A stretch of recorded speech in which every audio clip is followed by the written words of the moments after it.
Hey Harry, it's Coach B here. Just breaking down some of your swings from our last session. Just wanted to point out some things that we see that we like and a couple adjustments that we think we can make.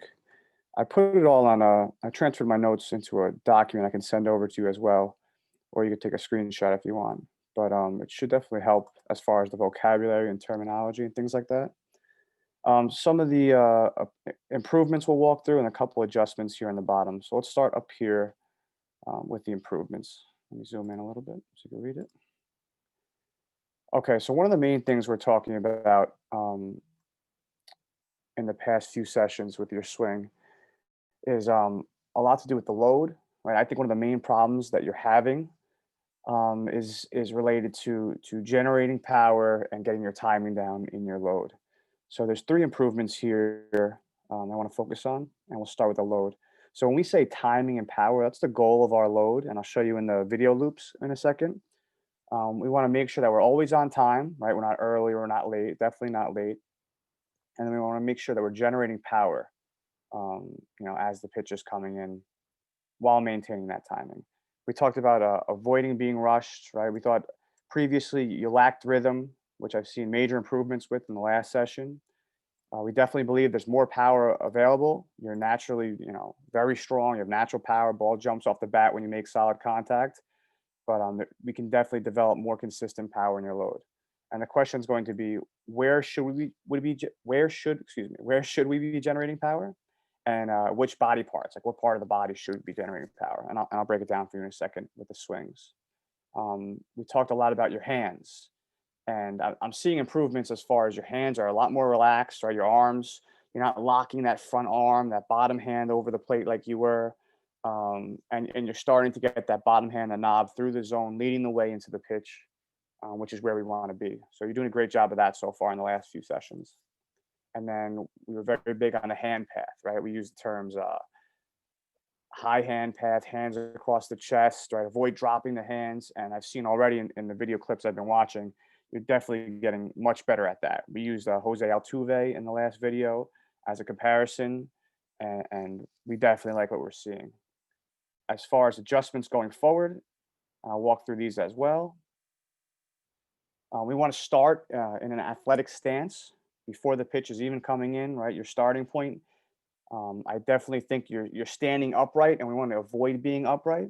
Your knees should be bent. You should be sitting in your hips on the balls of your feet, ready for that action. We talked about the analogy of a car, waiting at the line to jump off in a race to jump off the line, and the driver's revving the engine, ready to go. As soon as that light goes green, he's going to jump off, right? We want to make sure that you're ready to go. You're not kind of lackadaisical standing upright, and then everything's going to be a little late. So starting in that athletic stance and staying in that stance through the swing. Um, as far as the load, we talked about changing it from a high leg kick to kind of we use the terms hover and hit, and we'll walk through that in the video loop. I think it's definitely a great fit for you the way you were doing it in the last session. In the video, it's kind of you see both. You see a high leg kick, you see transitioning out of it. It's going to take a lot of time and a lot of reps, but we found in the back end of that last session, you definitely got very comfortable as far as hovering over with the front foot, staying balanced, getting in that back hip, building tension, landing the front foot, and then letting the swing, come through. So I'll point that out as well in a second.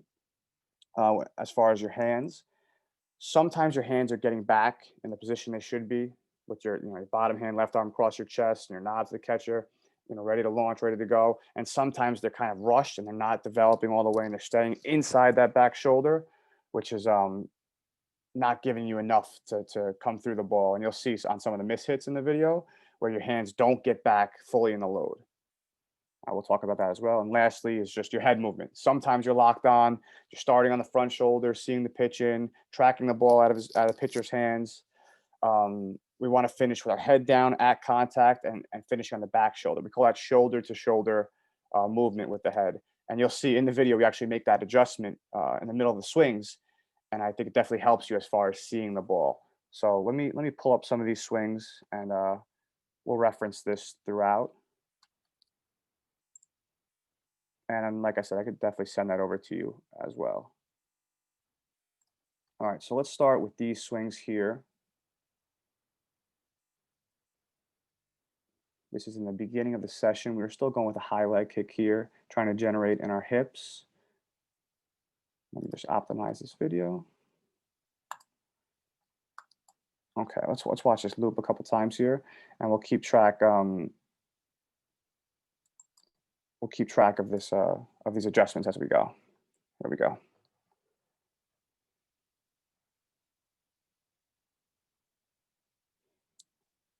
Solid contact there. Line drive right back where it came from. You're gonna notice here in these early swings that your hands are not getting back. They're staying right where that back shoulder is. I'd love to see that bottom hand kind of get back more, ready to launch. So definitely hands back in the load is something we're gonna focus on. But once again, I mean, that's another piece of solid contact there. Your hands are staying up for the most part, right? The high hand path we talked about, they're not dropping. So I could definitely tell you worked very hard on that. I'll play this back again. We'll watch these swings one more time.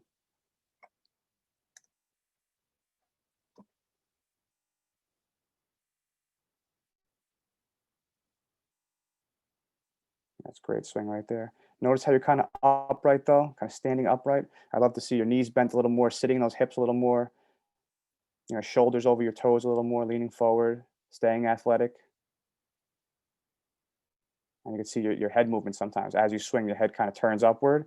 When your head's down, you're going to notice throughout all these swings I show that you make solid contact.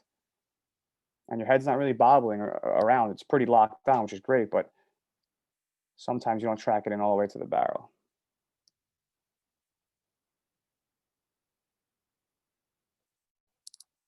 I have another video loop here I could show. 1 second.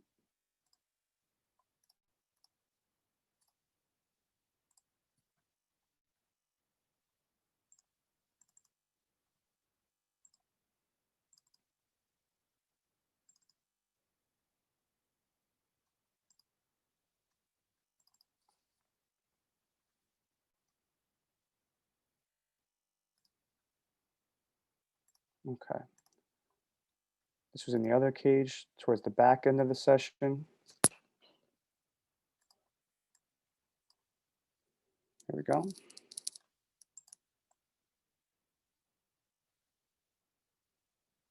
I love the rhythm in the hands and the upper body staying loose. Definitely want to keep going forward with that. Talking about pre-pitch, right? Loose in the hands, good rhythm. Just once again, that athletic stance, sitting down those hips, staying in those knees. And you'll see us make a couple adjustments here in these swings. We're talking about the hands getting back, right? Staying balanced. And then you start, getting some great swings right here.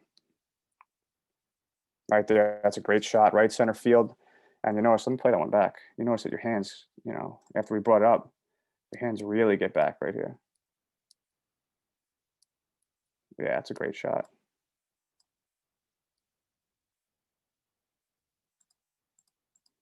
Right there. Do you see that position right there? I mean, this is really good stuff. Let me draw on the screen. Hold on.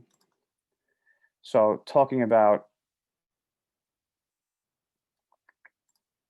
different colors so you can see it. Talking about the knob right here. Knob to the catcher, right? You see how his knob is pointing downward towards the catcher's mitt right there? It's a great place for the bat angle to be up top here.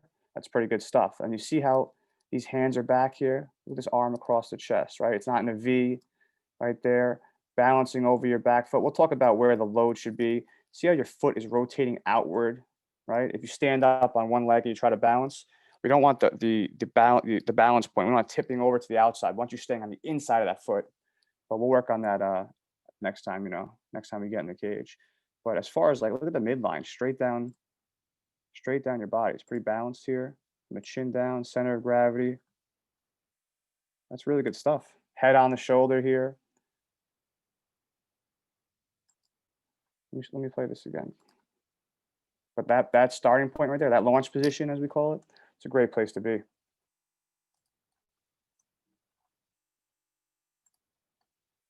Yeah, I love that swing. One more time.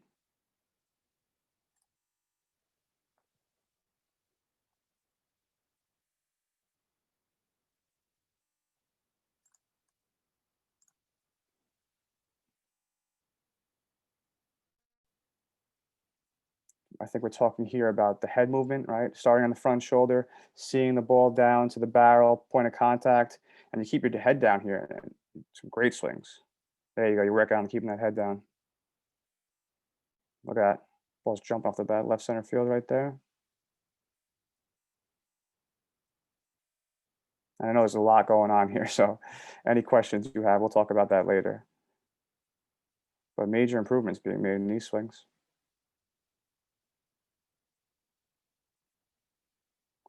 Hands are starting to drop a little bit again below the ball. There's a great shot right there. So I wanted to show you another MLB guy to compare to still take a look at the load.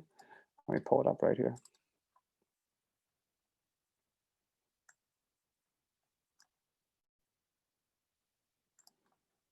Okay, so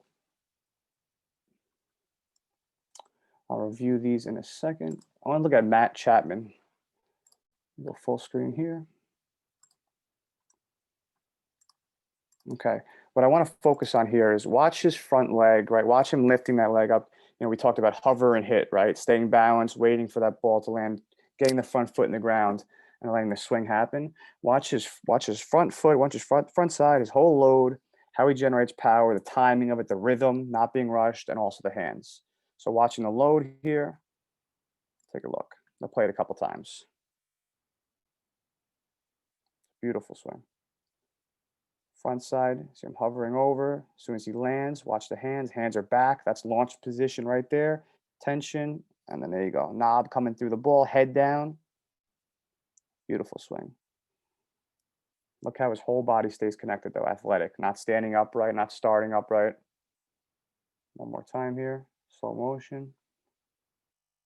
Balanced, hands getting back, staying athletic. And watch his head movement here. Tracks it all the way in. Point of contact coming right here. His head's barely moving. Eyes down through point of contact. Head finishing on the back shoulder. That's a beautiful shot right there.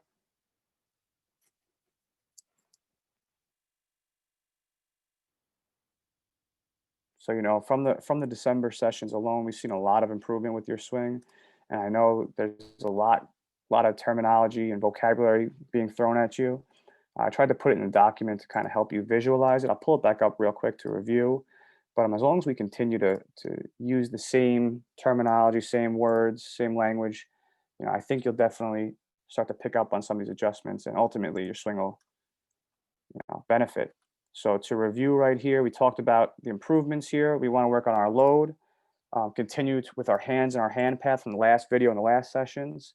And these are the big four right here that we're going to focus on with these adjustments. Staying in athletic stance. Right, we use that terminology a lot. With the knees bent, sitting in your hips, staying connected through your whole body, not finishing upright. We'll continue to develop the load. We kind of scrapped that high leg kick. We went to a more of a balanced, you know, hover and hit. We called it, you and I in the last session.